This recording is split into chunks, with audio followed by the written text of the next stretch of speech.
Straight to a Fox News alert. Relief is on the way. Supplies and aid will be in Puerto Rico soon. Ships now heading to shore after the island just battered by back-to-back hurricanes. President Trump also sending 1,400 additional National Guard troops this weekend, bringing the total now to 6,000. Fox News correspondent-at-large Geraldo Rivera is live in San Juan this morning. Good morning, Geraldo. What's the latest? You know, the latest is right over my shoulder, Pete, Abby, and Todd. You'll see another barge coming in bearing necessary supplies. And I have to credit the fact that the president has agreed to suspend the Jones Act. The Jones Act required vessels only of American flag to do commerce with Puerto Rico, which was really making everything more expensive and more cumbersome and limiting the amount of goods that can come in. I had a shot just 5 minutes ago. You may roll it now of a ship laden with containers bringing vital supplies here to Puerto Rico. You know, I know that there is something called compassion fatigue.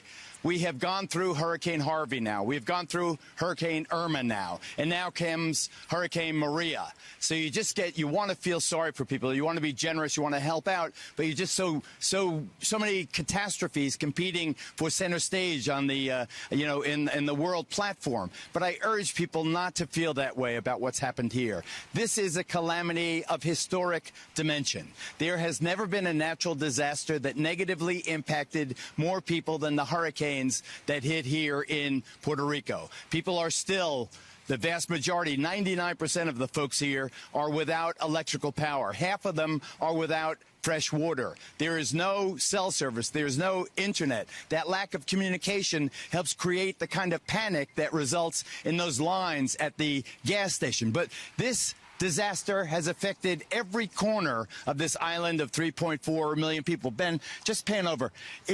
It's really the historic buildings. This building behind the generator that's filled with debris there was built in the 1700s. They were in the process of restoring it. It has absolutely, as you can see, been destroyed, been devastated. It's gone and probably can never be rebuilt. Earlier, I was in the historic, impoverished but happy neighborhood called La Perla. La Perla, if that sounds familiar to folks, is the neighborhood Oscar Lewis in his classic book La Vida, where he showed a Puerto Rican family in poverty but struggling and succeeding in their life. I went through that neighborhood, and building after building in La Perla, a neighborhood that has been around for generations, have been destroyed. Manuel Torres has lived in the same house for 61 years. That house now is half destroyed. His neighbors' homes are also destroyed. Here's what he had to say about the storm's impact. Here's Manuel. What do you need now? ¿Qué necesita ahora? We need some water, drinking water. Yesterday they bring some water, but after 9 days, that's kind of late.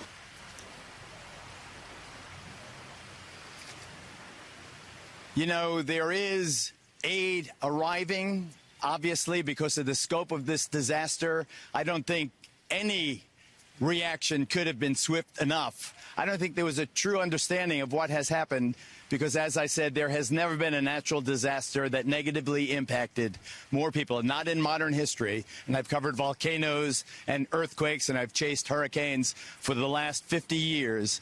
I've never seen anything that has hurt more people than Hurricane Maria here in Puerto Rico. Back to you guys. Geraldo, briefly, just if I could sneak in one question. What's the sense on the ground of the kind of response that they've received on the ground so far?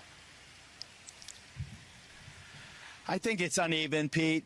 You know, people, are very frustrated. If you have no electrical power, even if you're, say, a relatively wealthy person living in one of those condos that line the Condado Strip in San Juan, and you paid $1 million or $2 million for it, and you're on the 12th floor, you have no elevator.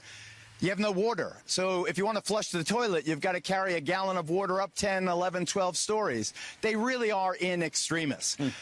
The Puerto Rican people are a very compassionate and loving and neighborly folk, if I can generalize, and I know them very well. Remember, the summer I turned 16 years old, I live with my Aunt Ellie here, and she's a good example. She has no generator. She has no water supply. They are modest people, middle-class people. They are struggling and this is the new normal. I think everybody gets the fact that it's going to be months before power is restored. And I think that the challenge President Trump faces when he arrives here on Tuesday, and God bless the president for coming here to Puerto Rico and seeing personally what is going on. The challenge he faces, though, is not to encourage generosity. The challenge is that the infrastructure of this island has been destroyed. There are 16,000 miles of telephone and electric cables, for example. They have been neglected. The poles are rotten. They are down. There's scarcely a block in this whole island that has an intact electrical cable. They're all above for reasons that someone better explain to me. The wires are all above ground where the hurricane swept them out in the first minutes of the impact. Is the United States ready for something akin to the Marshall Plan that rebuilt Europe after World War II? Is this going to be the Trump plan? Because I think that's the only salvation, ultimately, long-term for Puerto Rico. Back to you. Geraldo, that's why it is so important that you were on the ground there helping us all get a better perspective.